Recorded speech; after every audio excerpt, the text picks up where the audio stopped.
In this video, I'm going to show you how to install this windshield, the 10-inch from Harley Davidson for the Lowrider ST. I'm also going to be doing a riding comparison between this stock windshield and this 10-inch to see if there is really a difference or not. So stay tuned.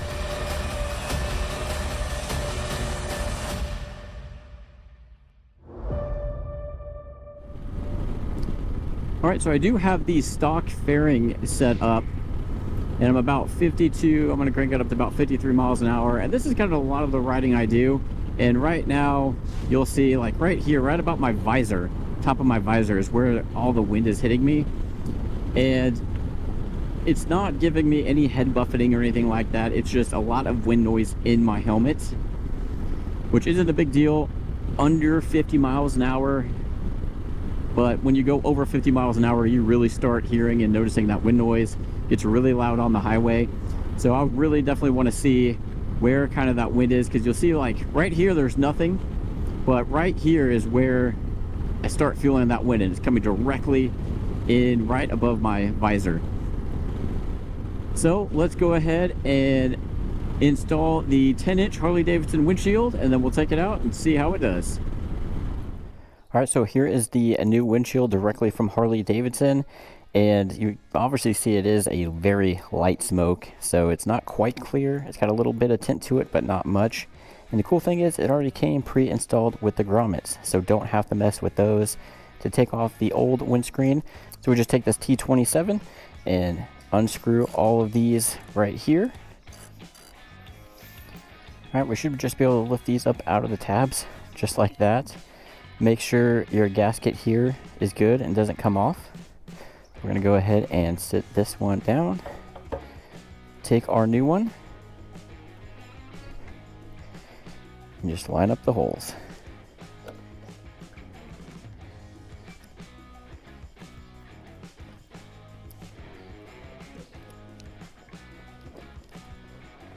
And I'm just going to go ahead and hand tighten these initially.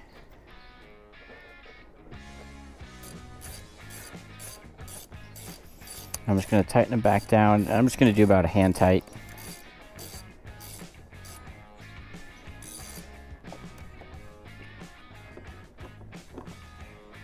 Alright, so this is what it looks like with the 10-inch windshield from Harley Davidson installed. You'll see definitely a much more clear windshield, which I like the look of the darker smoked, but they do this for safety reasons.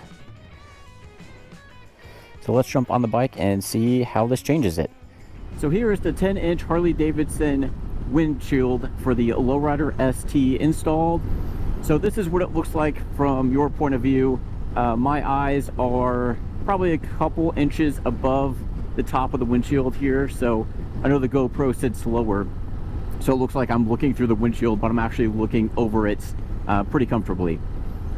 So I've been riding with this for about 100 miles or so, just because I wanted to get a good feel for how this changed versus the stock one. And just like we were doing the stock one, we're going about the same miles per hour on the same road. And just for reference, I am 5'10". I have this stock Harley seat on here that came with the bike. And what I've noticed is, one, there is a kind of a loud whistling noise that happens quite a bit. Of course, right now it's not happening, but I'm sure the mic will pick it up at some point. So I don't know what's causing that whistling noise. I don't know if it has to do with somewhere in this front vent, but the stock windshield did not whistle at all, but for some reason this one is, and I'm not sure why. So that does get kind of annoying. If I have my wireless earbuds in listening to music, I can't hear it. But right now, when I don't have any earbuds in or any music going, like right there, you can kind of hear it. And yeah. So other than the whistling noise, how does this 10-inch windshield differ from the 6-inch? Well, the 6-inch was hitting, the wind was hitting my visor at the very top of my helmet. And now it's kind of raised it to where it's no longer hitting my visor, it's hitting kind of the very top of my helmet. So I'm still getting it on me, it's not going up and over, but like, it's definitely raised a couple inches or so where it was actually hitting my helmet. Still do get a lot of wind noise. I think that's what you're gonna get no matter what, especially at these speeds or higher. One thing I did notice is on the highway, I was feeling a little bit more wind buffeting than I was with the stock one. And I don't know if that's just because of where it's hitting the top of my helmet, but I can definitely feel a little bit of wind buffeting. Nothing too crazy, but that is something that I did notice that I didn't feel before on the stock one. One plus with this windshield being taller is I no longer get bugs on my visor. So that helps, especially this time of day and year. I was getting pelted in the face with bugs, even with the 6-inch windshield.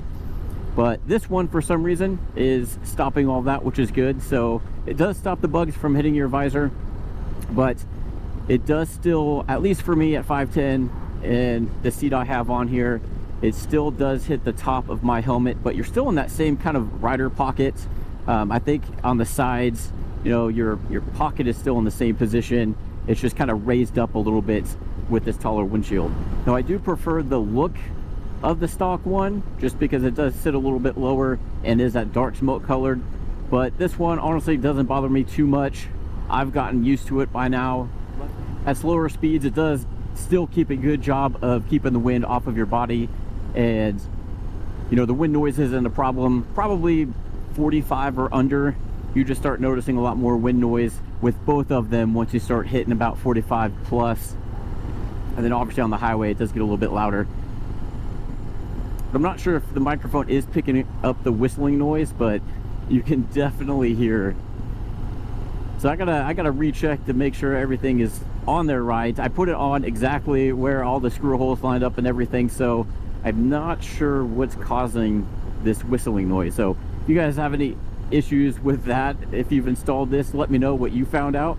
Maybe something easily needs to be adjusted, or I need to tighten something down. I don't want to tighten the screws too tight because one, they didn't seem like they were on there too tight to begin with, but I didn't want to run the risk of cracking the windshield or anything. So I just did kind of like a hand tight on those. So let's jump on the highway real quick just so you can see and listen to what it sounds like. I'm getting a lot of wind noise in my helmet, but that's to be expected. Nothing more than what I was getting when it was with the stock windshield. But luckily the wind has moved up from hitting me directly in my visor up to the top of my helmet, so it's not as big of a deal. Like I said, the wind buffeting isn't bad. Like, it's totally comfortable. If you get a good gust of wind or something, you can kind of feel it hitting your helmet, moving your head around a little bit, but nothing that's crazy to where I'm going to want to switch back or anything. The one good thing is that, again, nothing is hitting me in my visor like it was before. So if I do want to pop up with my visor, say I'm going a little bit slower and want to get some airflow in my helmet just for a little bit, I don't have to worry about, you know, anything flying into my face or anything. So that has been a benefit, especially here in the dead of summer. This helmet gets super hot, especially with this fairing blocking all that wind. So I have found myself needing to open up the visor just to get a little bit of airflow. So this allows that to happen without you worrying about anything flying into your face with that visor open. So would I recommend this one? Yeah, I don't see why not, especially if the wind was kind of hitting you in the visor as well, or if you want to take long road trips and kind of get those bugs off of your helmet.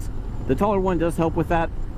Now, depending on your height, if you're a little bit shorter than me, then it might go right over the top of your helmet. But yeah, it's definitely something to look at. The other one I was thinking about getting was the Clockworks windshield, and that one you can actually get in a darker smoke color, which is why I was looking on it. But some people, there were quite a few bad reviews, just quality of it. But one thing I was interested on that one versus this one is it has that lip at the top that kind of curves up, and supposedly is supposed to redirect the wind up and completely over you. But I ended up not getting that one just because I saw more bad reviews than good ones on it. I don't know. So if any of you guys have had or are looking to get that one, the Clockworks windshield, let me know your thoughts, if that little lip seems to do anything or not. I watched a couple videos and some people mentioned that they didn't notice anything different. So it was out of stock when I was looking for this one, so since this one was available, I went ahead and got the one from Harley. But that was another option. Maybe I'll eventually get that and kind of compare the two at some point. But hopefully you guys found this video helpful. Any questions, let me know down in the comments. You can purchase this directly from Harley's website, or if your dealer has it available. Super easy to install. If I can do it, anybody can do it. So if you guys like this kind of content, hit that like and subscribe button so you'll be notified when we come out with more videos on the Lowrider ST.